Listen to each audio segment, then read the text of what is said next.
beware the wildfire of emotions. For in Why Anxious Women Are Toxic.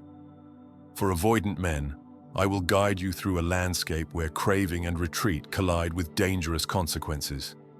In this video, titled Why Anxious Women Are Toxic for Avoidant Men, we will explore how the very traits that feel like love at first can become the shackles that bind and ultimately break an avoidant man's spirit.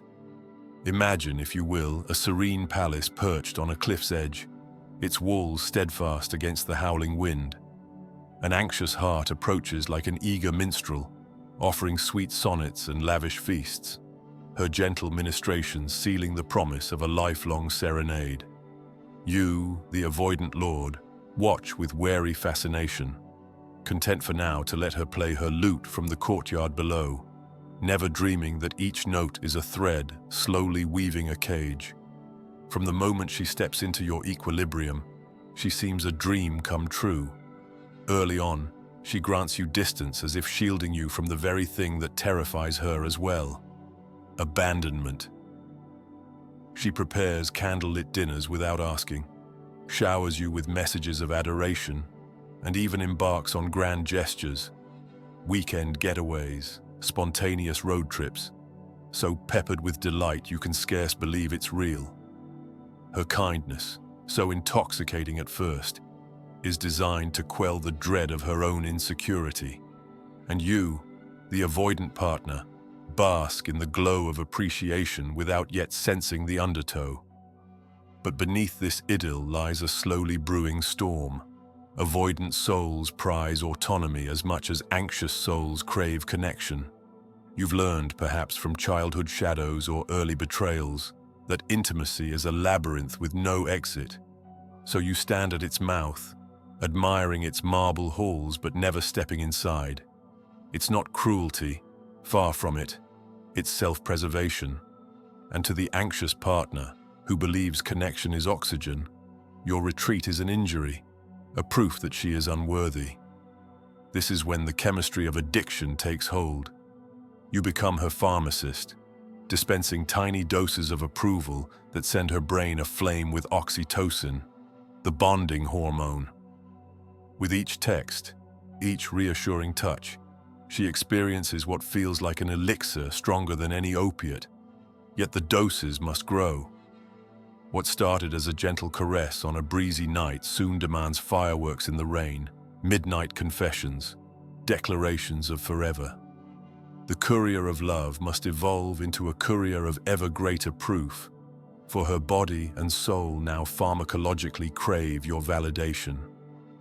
Around the 7th month, a subtle shift occurs. Her curiosity blossoms into urgency. Labels must be spoken, boundaries dissolved. When you suggest a weekend apart, you see it in her eyes. A panic-stricken deer cornered by wolves. "Have I done something wrong?" she pleads, voice cracking like a violin string. You feel a sting of guilt and a clenching in your chest, a precursor to the flight you so desperately need. Yet guilt softens you, and you relent, promising closeness, even as your heart recoils. What follows is the push-pull trap. She advances like the tide, cresting higher with every wave of yearning. You withdraw like the shore, aching for solitude. She chases like moonlight drawn to water. You flee like shadows fleeing the sunrise. This oscillation, repeated endlessly, chisels away at your resilience. One moment, you're the hero who can do no wrong. The next, you're the villain in a tragedy that never ends. Her tears become a storm you cannot calm. Her cries a chorus that drowns your need for peace. Let me tell you of a friend, I'll call him Marcus, who lived this torment.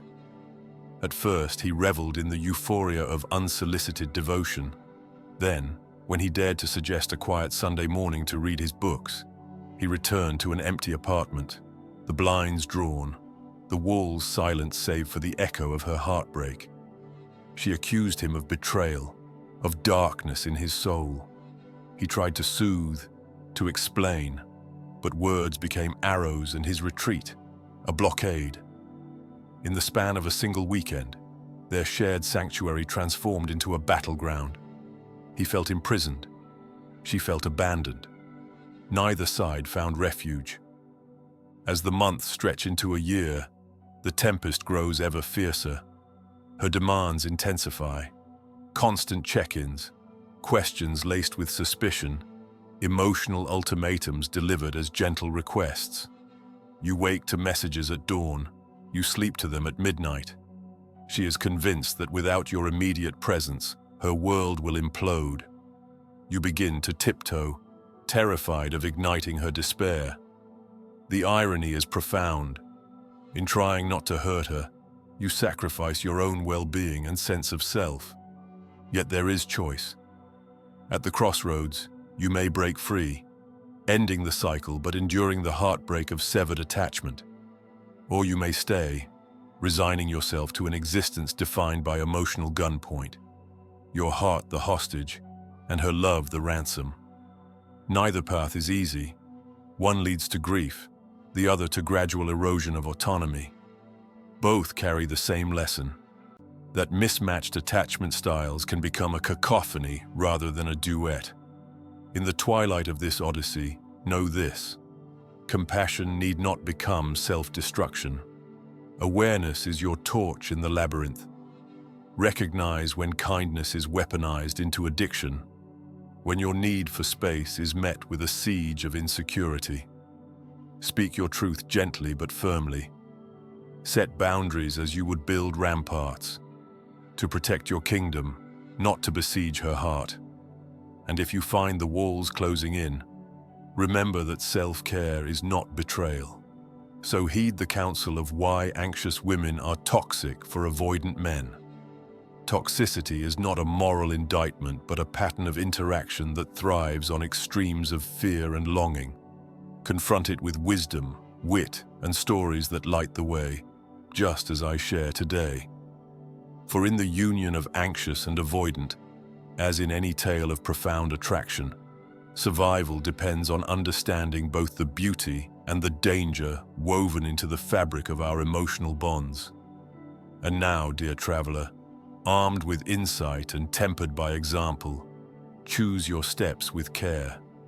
Let your heart be neither a fortress nor a prison, but a meeting place where two souls may approach one another with respect for the distance each requires and the closeness each secretly craves.